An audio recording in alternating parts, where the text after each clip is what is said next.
आप अंदाज लगा लो कि ये जब पहली बार 2004 में कांग्रेस की सरकार बनी थी तो 145 सांसद थे कांग्रेस के, ये बाकी दलों से मिलकर चलाई थी। उसके बाद 2009 में जब सरकार चली तो 206 सांसद थे उनके, तो वो उनका हिसाब क्या है वो भी तो याद रख लें। और फिर हमने तो 245-40 से ऊपर जा रहा है। तो ये उनके जैसा कल प्रधानमंत्री जी ने बहुत अच्छी बात कही कि 14, 19 और 24 तीनों को जोड़ लो तो 240 नहीं हो रहे कांग्रेस। तो ये वो उनका हिसाब रख लेना, हमसे तो बोले ही नहीं। पहले क्या होता था कि एकमात्र जलराशि छिपराजी बहती थी तो लोग स्नान के लिए भी उपयोग करते थे, खेती के लिए भी उपयोग करते थे और फैक्ट्रियों में भी उसी का पानी लेते थे। अब नर्मदा जी के आने से हमारी खेती के लिए भी और अलग अलग उद्योगों के लिए नर्मदा जी का जल भी उपलब्ध है। तो छिपरा जी का जल छिपरा जी में काम आ जाए, बाकी नर्मदा से काम चला, क्योंकि जल की उपयोगिता तो बढ़ी रही है। इसके कारण से उसमें ये आशंका इसका वो मिलेगा, छिपरा जी का मिलेगा। साथ ही साथ कल मेरी बीते दिन हमारे राजस्थान के मुख्यमंत्री श्रीमान भजन लाल शर्मा में और साथ में हमारे अपने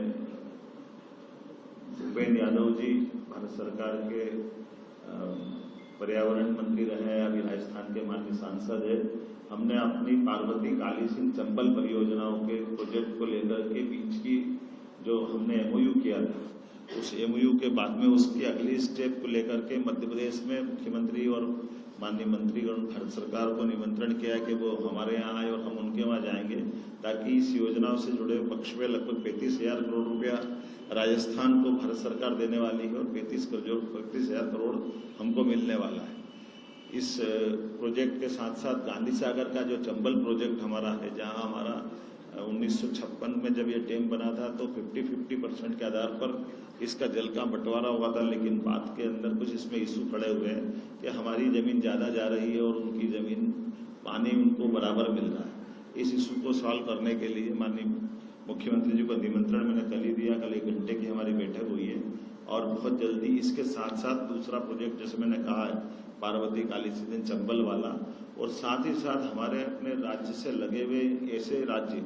जैसे राजस्थान, उत्तर प्रदेश, छत्तीसगढ़, गुजरात, इनके मुख्यमंत्रियों से मैंने अलग अलग बात की कि हमारे ऐसे परस्पर विकास के मामले में आने वाले अवरोध को बैठ करके दूर करें और जल्दी से जल्दी जो project pending and pending project पे हमारी गति बढ़े, ताकि विकास के मामले में, चूंकि हम सब यशस्वी प्रधानमंत्री के नेतृत्व में सब आगे बढ़ाना चाहते हैं और स्वाभाविक रूप से दो राज्यों के बीच के ऐसे इशू रुकने से विकास गति बाधित होती है। देखिए, मैं अपने राज्य की बात करूं तो आपके माध्यम से प्रदेश की जनता का धन्यवाद अदा करूंगा, जिसने 29 की 29 हमारी सीटें जीतने का जनता ने हमको आशीर्वाद भी दिया और यशस्वी प्रधानमंत्री पे हमारे उत्तर, दक्षिण, पूर्व, पश्चिम सारे प्रदेश से एक साथ प्रेम लुटाया भाजपा के प्रति और वो उसका परिणाम निकला। और जैसा आपने कहा है गठबंधन की सरकार, ये लोकतंत्र की हमारी विशेषता है।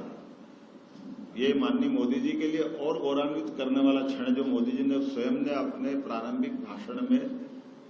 भाजपा की दृष्टि से भी बात कही है कि उनके जीवन काल में उनने कितने अलग अलग प्रकार के रिकॉर्ड बनाए। पहली बार विधायक सीधे मुख्यमंत्री, फिर दूसरी बार विधायक, फिर मुख्यमंत्री, फिर तीसरी बार विधायक, फिर मुख्यमंत्री और पूर्ण बहुमत के साथ। फिर जब मध्य प्रदेश देश में आए तो पहली बार पूर्ण बहुमत की सरकार, दूसरी बार पूर्ण बहुमत की सरकार, ये भी सब रिकॉर्ड थे। और अब की बार एनडीए की भी पूर्ण बहुमत के साथ सरकार है, ये तो सौभाग्य की बात है। और मोदी जी है तो मुमकिन है, यह वो कहते हैं मोदी है तो मुमकिन है, एनडीए मुमकिन है, हम सबके बीच में।